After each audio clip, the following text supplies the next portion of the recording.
Ah, Fallout. Quase 30 anos de franquia, 4 jogos principais, 3 spin-offs, RPGs de mesa, jogos de tabuleiro, série de TV e ainda assim, essa franquia que a gente gosta tanto guarda alguns mistérios que até hoje não tem solução. E é justamente sobre isso que vamos falar hoje. Hoje vai ser o episódio número 2, em que eu trago pra vocês alguns mistérios nunca solucionados do universo de Fallout. Hoje, vamos falar de lore.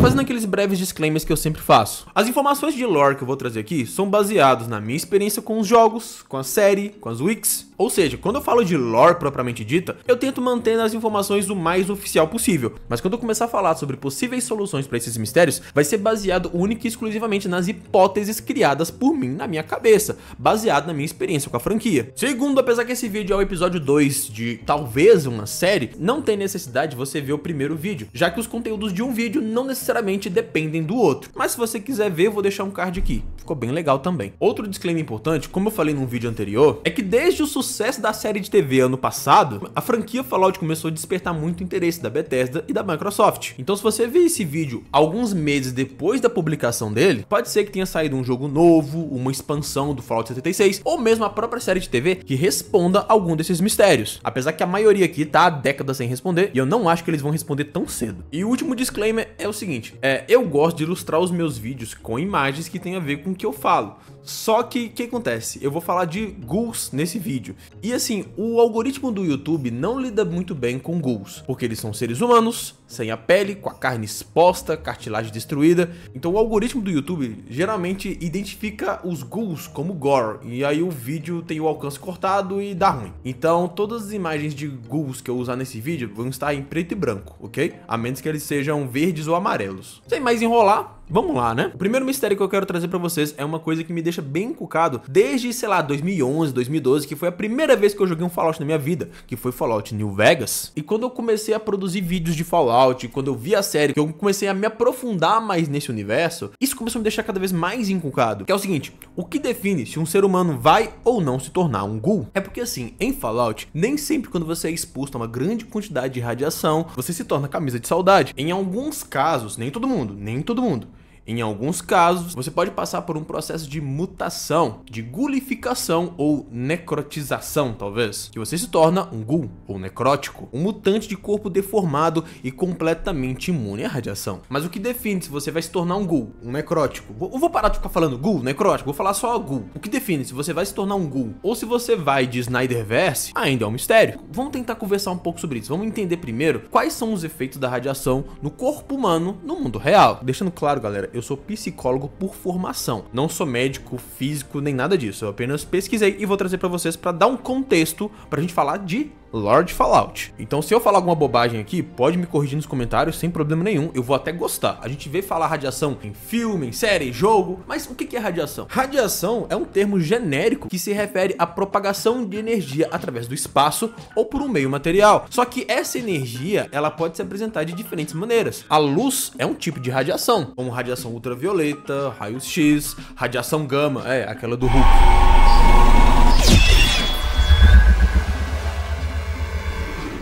Micro-ondas, tem algumas. E essas radiações, elas são categorizadas de duas maneiras. As que são mais fracas, entre aspas, que elas se propagam pelo espaço e param em certas coisas, como no nosso corpo, a luz visível não atravessa o nosso corpo, correto? Você não consegue ver através de mim. Esse tipo de radiação é chamado de radiação não ionizante. Porém, existem alguns outros tipos de radiação que são tão poderosos, tão fortes, se propagam a velocidades e uma força, né, entre aspas, tão forte que ela atravessa a gente. Algumas formas de radiação são tão poderosas que elas conseguem penetrar até a menor das partículas do nosso corpo, os nossos átomos, tirando elétrons dos átomos e modificando o nosso DNA. E esse tipo de radiação é chamado de radiação ionizante, porque ela ioniza os átomos. Esse processo de ionização da matéria modifica o DNA das nossas células. Aí, de maneira bem simplificada, pode acabar causando 4 possíveis efeitos na nossa célula. Se a quantidade de radiação e os danos forem leves, a célula consegue até se recuperar sozinha e volta a funcionar normalmente. O segundo caso é se a quantidade de radiação e o dano à célula for de moderado a grave. Nesse caso, ela pode acabar acabar fazendo a chamada apoptose. A apoptose é um processo que a célula morre de maneira programada e intencional. É como se o nosso organismo ordenasse que aquela célula defeituosa ou danificada morresse para o organismo como um todo continuar funcionando. Esse processo é normal e acontece constantemente, só que tem um limite, né? Se isso acontecer em grande quantidade, ele vai prejudicar o funcionamento de alguns tecidos. O terceiro caso, e geralmente o mais grave, é quando a quantidade de radiação e os danos às células são tão grandes, o DNA da célula é tão grande, que até mesmo ela perde as instruções do que fazer com os nutrientes que chegam nela e ela começa a morrer de maneira desenfreada, liberando toxinas, inflamando,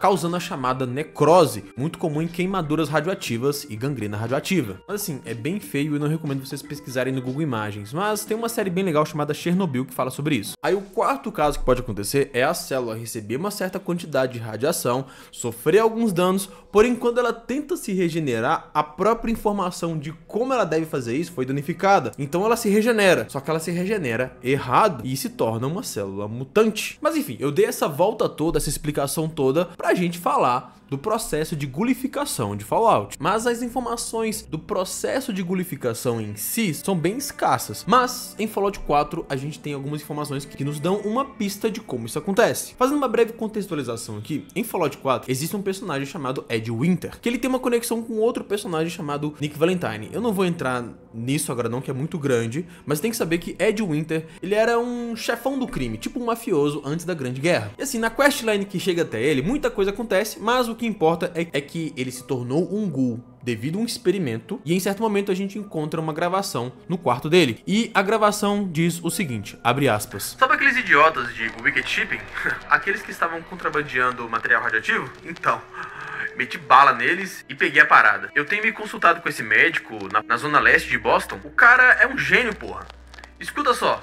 Eu sei que parece loucura, mas ele tem essa teoria que a exposição a um determinado tipo de radiação, a uma certa quantidade, pode modificar células humanas, pode mutar elas. Benzinho, eu poderia viver pra sempre. Sim, eu sei, isso poderia me matar, mas eu tô disposto a correr esse risco. Assim, Ed Winter não era um cientista, mas ele nos dá pistas suficientes pra gente vir com pelo menos uma teoria, que o critério para um ser vivo se tornar ou não um ghoul está nas quantidades precisas e exatas de tipo de radiação, quantidade e tempo de exposição. Apesar que ele não fala, a gente também tem que considerar a questão da predisposição genética, que vai fazer com que essas quantidades precisas que ele cita serem diferentes para cada pessoa. Então, quando a gente pensa nas dezenas de milhões de pessoas que ficaram na superfície, não conseguiram se abrigar e receberam as doses cavalares de radiação devido às explosões nucleares, a minha teoria é que o que definiu ou não se essas pessoas se tornavam ghouls ou se elas simplesmente iam de Snyderverse é uma grande loteria de estar no lugar certo na hora certa, ou no lugar errado na hora errada, o que faz sentido, já que a gente tá lidando com dezenas de milhões de pessoas, o que dá uma grande variedade genética entre essas pessoas. E a quantidade de bombas nucleares que explodiram foi de milhares ou talvez até milhões.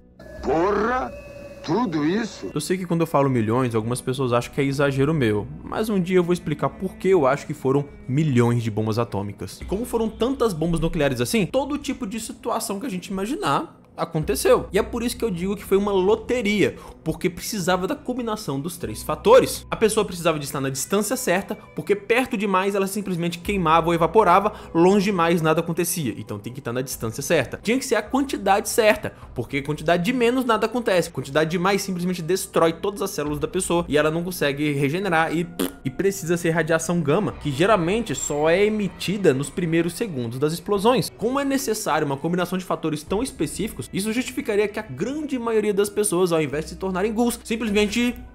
Inclusive, as pessoas continuam perdendo suas vidas devido à radiação, mesmo depois da Grande Guerra. Outra teoria que eu acho muito improvável, mas eu acho bem legal, é que os ghouls, na verdade, sempre foram mutantes, mesmo antes de se tornarem ghouls. O quê? É porque assim, quando a gente fala de mutante, geralmente a gente vai direto pra ficção. A gente pensa em X-Men, a gente pensa em Fallout e tal, mas na verdade mutantes existem e são bem mais comuns do que você pensa. Vou explicar brevemente pra você entender. Se você pegar um pedacinho da minha pele e levar no laboratório especializado em genética, os cientistas vão olhar aquilo ali e vão encontrar na minha célula, bem pequenininha lá, 46 cromossomos, separados em 23 pares. Esses cromossomos são responsáveis pelas características que definem quem eu sou. Desde características fenótipas, como a minha aparência, a cor da minha pele, a cor do meu olho, a cor do meu lábio, até coisas mais complexas, como o meu metabolismo, o meu sistema imunológico e até mesmo a minha predisposição a vícios ou doenças. E assim, apesar que as pessoas são muito diferentes umas das outras, existe uma certa previsibilidade do que é considerado normal, entre aspas, nesse DNA, porque o seu DNA é composto de metade da sua mãe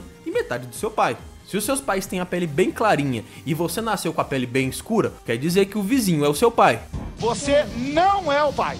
Ou quer dizer que você é um mutante, porque a parte do DNA responsável pela pele clara que veio do seu pai e da sua mãe, um dos dois sofreu algum tipo de modificação ou defeito, alguma coisa assim, e você nasceu com uma característica que não é nem do seu pai nem da sua mãe, ou seja, você é um mutante. Lembrando que eu não sou médico, tô explicando de maneira extremamente simplificada pra gente falar de lore de Fallout. Se tiver um médico aí, pode me corrigir. Isso pode dar a você uma característica física que você não herdou nem do seu pai nem da sua mãe, uma coisa completamente nova, mas também pode afetar coisas que não são de aparência física, como a sua predisposição a doenças e vícios. É só a gente lembrar, por exemplo, da Ellie de The Last of Us. Em The Last of Us existe uma contaminação fúngica de escala global que todo mundo que ingere, inala ou que o fungo entra na corrente sanguínea se torna automaticamente infectado. Mas a Ellie é imune. Até onde a gente sabe, a única imune em todo mundo. Provavelmente tem mais, mas é a única que a gente conhece. Uma mutação genética bem interessante do mundo real é uma mutação chamada de CCR5 Delta 32. É comum em apenas 10% e apenas das pessoas da Europa, e garante a essas pessoas uma quase imunidade ao vírus do HIV. Então, e se os ghouls, na verdade, ou pelo menos os ghouls que se transformaram ao ar livre, sem ser por experimento, forem todos mutantes? Qual que é o problema da radiação ionizante? É que ela destrói os cromossomos. Porém, a gente tem alguns genes responsáveis pela sintetização de nutrientes para fazer manutenção do próprio DNA, dos próprios cromossomos. Então, basta uma certa mutação nos genes responsáveis por essa manutenção para serem mais resistentes ou talvez completamente imunes, ou serem mais eficientes em seu processo de reparação, que assim você vai ter uma minúscula porcentagem da população que é imune à radiação. Mas sinceramente eu ainda acredito muito mais na hipótese da loteria. Imagine um mundo que por séculos foi dominado por um terrível e poderoso mago, e durante seu reinado ele moldou o mundo com feitiços e experimentos bizarros, de povos autômatos feitos de metal a quimeras profanas, híbridos entre feras e monstros. Mas um dia ele simplesmente sumiu, sem deixar nenhum vestígio do que aconteceu. O vácuo de poder criado pela sua ausência motivou guerras civis entre várias nações. Suas criações, agora sem um mestre, estão soltas pelo mundo espalhando o caos. E é nesse cenário que você irá viver as mais incríveis e bizarras aventuras. O mais novo RPG que a Tria Editora está trazendo para o Brasil, Shadow of the Weird Wizard. Um RPG sombrio que busca oferecer simplicidade para quem quer começar a jogar RPGs ou mestres que querem um material mais adequado para one-shots ou aventuras curtas, já que conta com um sistema com apenas 4 atributos e apenas 2 dados são necessários para jogar, ao mesmo tempo que oferece profundidade para os veteranos do hobby ou para quem quer se dedicar um pouco mais, já que você também pode mergulhar nas várias camadas de customização do personagem, fazendo com que o seu personagem seja algo bem maluco. Então se você se interessou, não perde tempo e participe do financiamento coletivo de Shadow of the Weird Wizard da Tria Editora, para garantir ótimos preços e recompensas exclusivas. Inclusive as metas já foram até batidas e os PDFs já estão disponíveis para os apoiadores. Mas corre que já estamos nas últimas semanas, hein? Valeu pelo apoio, Tria Editora, links na descrição. Outra coisa que eu queria discutir com vocês é... e a situação do espaço em Fallout? Porque assim, beleza, quando a gente fala de Fallout, a gente sempre foca nas consequências da Grande Guerra na Terra, só que a gente sabe que no nosso mundo, pelo menos, nos anos 60 a gente já tinha uma certa exploração espacial, e a gente sabe que a exploração espacial também começou no universo de Fallout por volta dos anos 60. Inclusive no nosso mundo, a gente teve a primeira estação espacial nos anos 70, com astronautas vivendo vários dias ali. E assim, se tem uma coisa que a gente sabe que avança a ciência, infelizmente, é a guerra ou o medo pela guerra, algo constante no universo de Fallout. Então pra mim é muito fácil acreditar que, assim como várias outras áreas da ciência que a gente sabe que avançaram muito, como medicina e algumas outras, a ciência e a tecnologia aeroespacial também deve ter recebido um grande interesse, incentivos governamentais, investimento financeiro,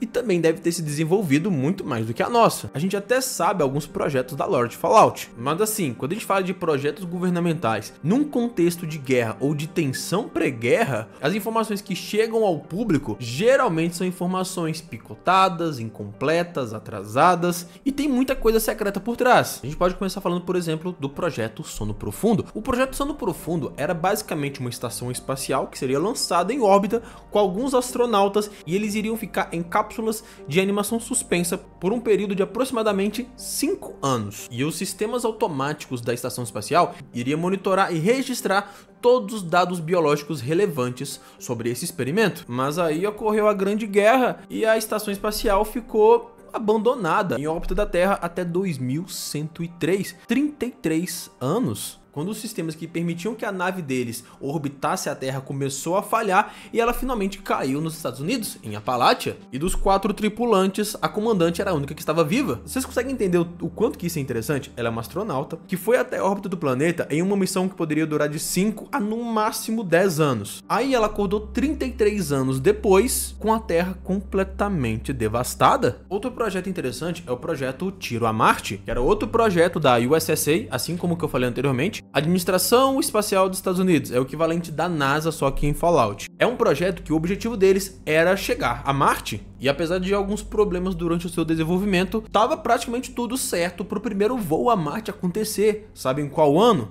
2078, um ano depois da Grande Guerra. Outra evidência que o mundo de Fallout pode não estar limitado simplesmente ao planeta Terra, né, ao nosso mundo, é Mr. House, sempre o Mr. House. Porque existe uma corporação chamada de Repcon Aerospace. Eu vou ler aqui porque a sigla é muito grande. Rocket Engineering and Production Company of Nevada, ou Companhia de Produção e Engenharia de Foguetes de Nevada. O foco dessa companhia era na pesquisa e no desenvolvimento de tecnologias relacionadas com foguetes e combustíveis mais eficientes para foguetes aeroespaciais. E sabe quem é que tinha um interesse particular no espaço?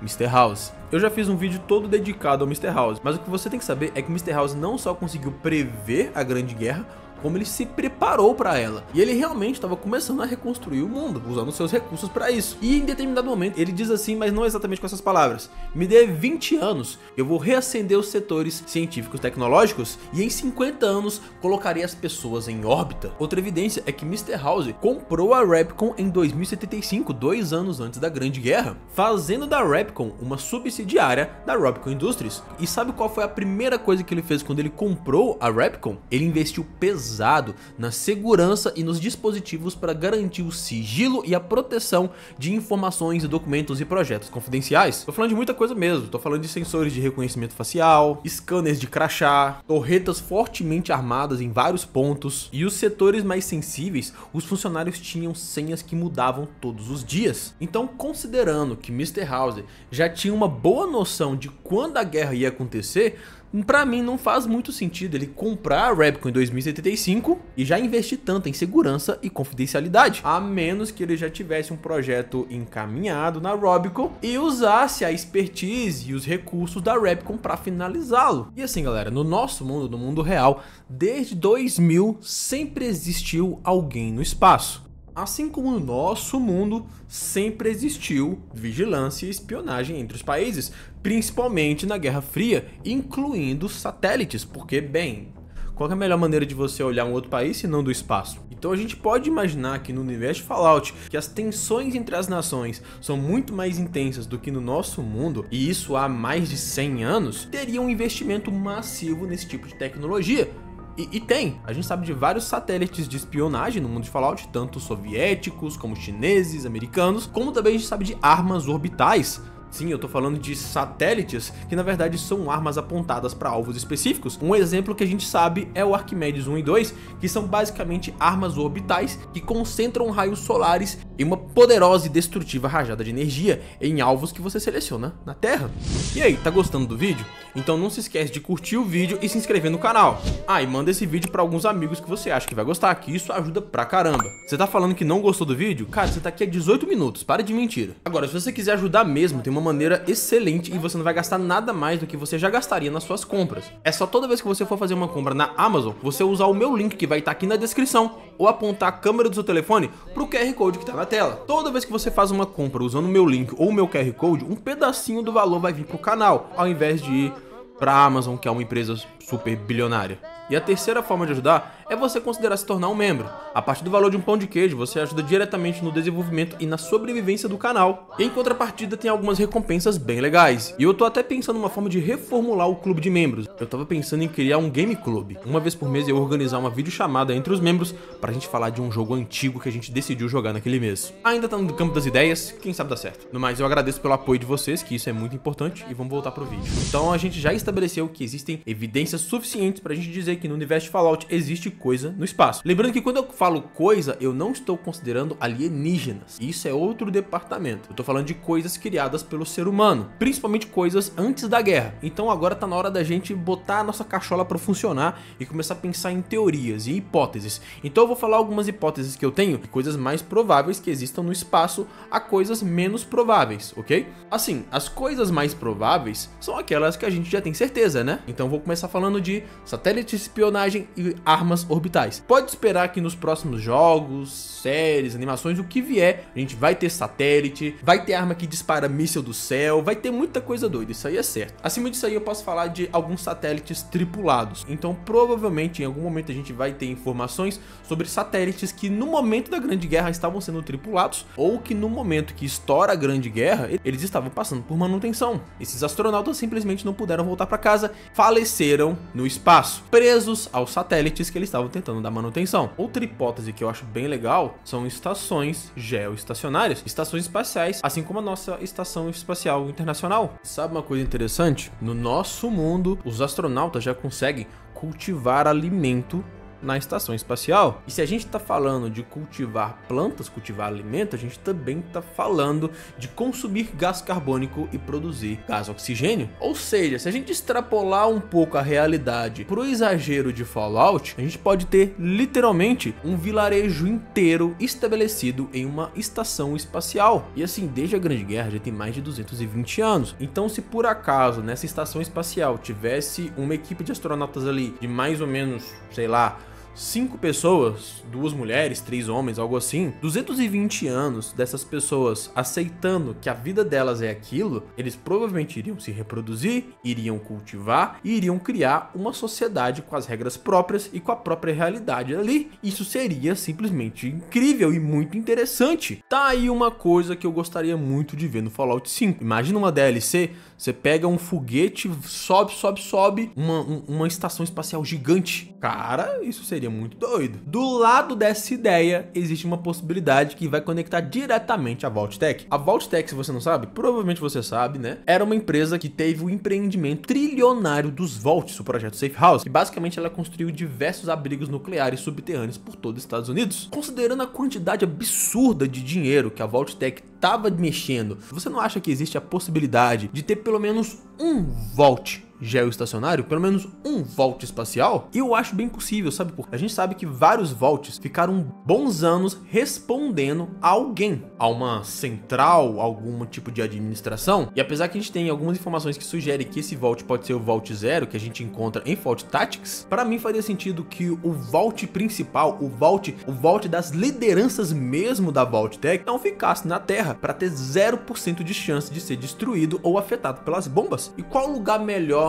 do que no espaço? Então tá aí uma coisa que eu acharia muito interessante, um Vault da Vault-Tec no espaço. Outra hipótese que eu particularmente acho bem possível é que existam colônias na Lua, em situação semelhante ao que a gente falou da estação espacial. Pessoas que conseguiram sobreviver, cultivando, reaproveitando tudo que podiam, por causa do seguinte: em 1969, o primeiro ser humano chegou na Lua no universo de Fallout. E a gente não sabe exatamente quantas, mas a gente sabe que ocorreram várias missões, muitas delas financiadas pelo governo norte-americano, como por exemplo o foguete Zeus 12. E geralmente essas missões, quando você tem um nome e um número na frente, o número significa meio que quantas vezes uma missão extremamente parecida tentou realizar aquela façanha ou realizou ela. No nosso mundo, por exemplo, o programa mais famoso é o programa Apollo. Aí o programa Apollo teve várias missões e apenas na missão 11, na Apollo 11, que finalmente eles conseguiram chegar na Lua. Então Zeus 12 nos sugere que pelo menos naquele tipo de nave, naquele tipo de missão, ocorreram pelo menos 12 vezes. Tem um episódio muito interessante que a gente sabe pouquíssimas informações, mas a gente sabe uma coisa: a gente sabe